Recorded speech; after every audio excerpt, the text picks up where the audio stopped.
Resuming debate, the honourable member for South Okanagan, West Kootenay.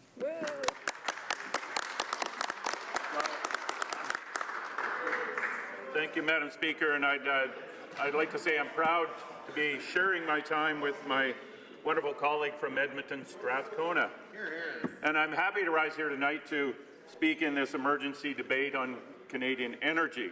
And as the member from Lakeland pointed out in her intervention, seeking this debate, Alberta suffered significant job losses when world oil prices collapsed 4 years ago, going from over $100 a barrel in mid-2014 to less than $30 a barrel in early 2016. But until recently, these prices were steadily rebounding, and the world oil prices had recovered to over $70 a barrel by the spring of 2018, only 6 months ago. Now, some Canadian oil experts are sold at a discount to the world price because they're in the form of bitumen, which is more expensive to refine and for which only certain refineries are designed to handle. And that discount's usually around $17 or so, but it varies as certain situations affect the ability of Canadian producers to get their product to refineries. And recently, with temporary closures of refineries in the United States for maintenance, that differential has increased dramatically as bitumen supplies build up in Alberta, waiting for export. And today, the price that Western Canada Select is about $50 less than that of West Texas Intermediate. And I want to mention here, Madam Speaker, and as my colleague from Sandwich Gulf Islands just pointed out, that a high percentage of Canadian production of oil is not subject to this differential at all, or at least, and it's either it's not subject at all or it's not subject to that variability because the largest producers in Canada, she mentioned, Suncor, Husky, Imperial Oil, have their own refining and upgrading facilities, producing synthetic crude that sells more or less at world price. I spoke to a Suncor representative in my office just last week, and she reported that her company was doing just fine, thank you very much, getting a very fair price for their product. Now, some estimates put the proportion of the Canadian production exposed to this differential at as little as 10%. In other words, the majority of our production is being sold at or near world price. But the proportion exposed to this huge price differential is growing as new Canadian production comes online, and that increased production is competing for a constrained refinery and pipeline space. And there is a pipeline expansion project underway right now, Line 3, that would take Alberta oil to Wisconsin. And I had the pipeline industry representatives in my office a couple of weeks ago, and they confirmed that Line 3 would be fully functional by next fall and would fix that differential price problem.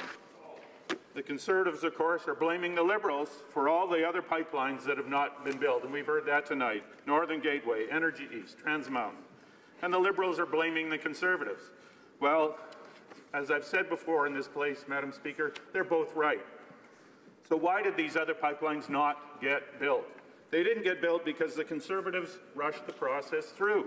They gutted environmental protections. My colleague from Edmonton, Strathcona, used a better word, eviscerate, but gutted, I guess, means the same thing, at the direction of oil producers. They gutted the Environmental Impact Assessment process, the Fisheries Act, the Navigable Waters Protection Act. Then they doubled down and called all persons concerned about the environment as enemies of the state, foreign-funded radicals. And I still hear that rhetoric here in this place, Madam Speaker. They made a whole generation of Canadians sit up and take notice and take sides. The debate has now become completely polarized. So in the last election, both the Liberals and the NDP ran on a platform to fix the NEB assessment process and repeal the damaging changes done to those environmental protections. Unfortunately, the Liberals were elected and immediately went back on that election promise. The Northern Gateway pipeline approvals were quashed by the courts because of the flawed consultation process, and the Liberals did wisely choose not to try to fix that deeply compromised project. Instead, they concocted a quick fix tour of a ministerial panel that toured the route of the Kinder Morgan Trans Mountain pipeline, a tour done on very short notice to communities. Bureaucrats were sent out to consult with Indigenous governments, but as we found out later, only took notes of the concerns that the communities had and made no attempt at all to accommodate those concerns. In fact, they apparently thought they had no power at all to change the decision of the NEB with regards to Trans Mountain. And considering that the decision to go ahead with Trans Mountain had already been made before the consultations took place, it's not surprising that the bureaucrats thought they had no power or reason to change things. So the Liberals went on to approve the Trans Mountain expansion.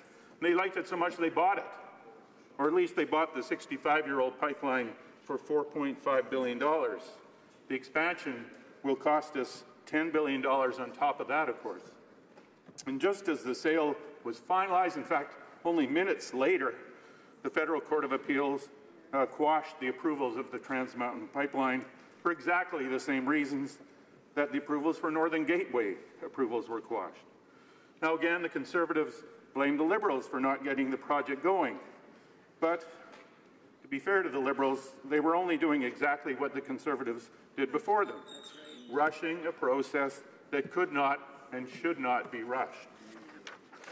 So here we are, 3 years after the election, back at square one with no pipelines built. And as more and more oil sands projects are built in Alberta, the volume of bitumen needing to be shipped rises, and when refineries are temporarily shut down for maintenance, or when pipelines are turned off to fix leaks, the surplus of oil in Alberta tank farms grows and the price drops. So what can be done to boost the price for the increasing volumes of Canadian bitumen? Well, in the short term, the government of Alberta could tell their producers to cut back on production, and I hear Jason Kenney is suggesting that. The irony of such a champion of the free market pleading for direct government intervention in the market is quite stark. And there are concerns, I've heard, that such an intervention would raise questions of meddling in international trade. Maybe the U.S. would label Canada as a non-market country. The Alberta government is looking at buying more oil cars for trains to American refineries. That might help out in the midterm after a few months, but wouldn't provide immediate relief. By the time extra rail cars were available, refinery capacity will likely be restored, and the price discount will disappear. And as I mentioned before, Line 3 expansion will come online next year and solve the problem then. Or we could build more refineries and upgraders that not only would produce oil that we could sell at world prices, but it would reduce the amount of volume we need in those pipelines because it takes much less volume to ship upgraded or refined oil than bitumen, which has to be diluted. But the real solutions are long-term ones. For one thing, we have to restore public confidence in the energy regulation process and the environmental impact assessment process in Canada. The pollster Nick Nanos found that only 2% of Canadians had high confidence in those processes after years of cutbacks and gutting of regulations. The way forward, he found, is through giving more voice to communities and Indigenous peoples. Hear, hear. We should also step back and look at the world situation. Last June, I went to Argentina with the Minister of Natural Resources to the G20 energy meetings. The theme of the meetings was the grand transition to low carbon. The Chinese minister talked about huge investments in renewable energy infrastructure, bold predictions about the future of electric vehicles around the globe, vehicles that China is manufacturing in rapidly increasing numbers. He talked about shifting from coal directly to renewables, bypassing natural gas as an intermediate source of electricity. The UK minister talked about creating hundreds of thousands of jobs in the clean energy sector, having your cake and eat it too, as he said. The Canadian minister talked about buying an old pipeline. Mr. Speaker, if we want to create good, stable jobs in the Canadian energy sector, we can do that.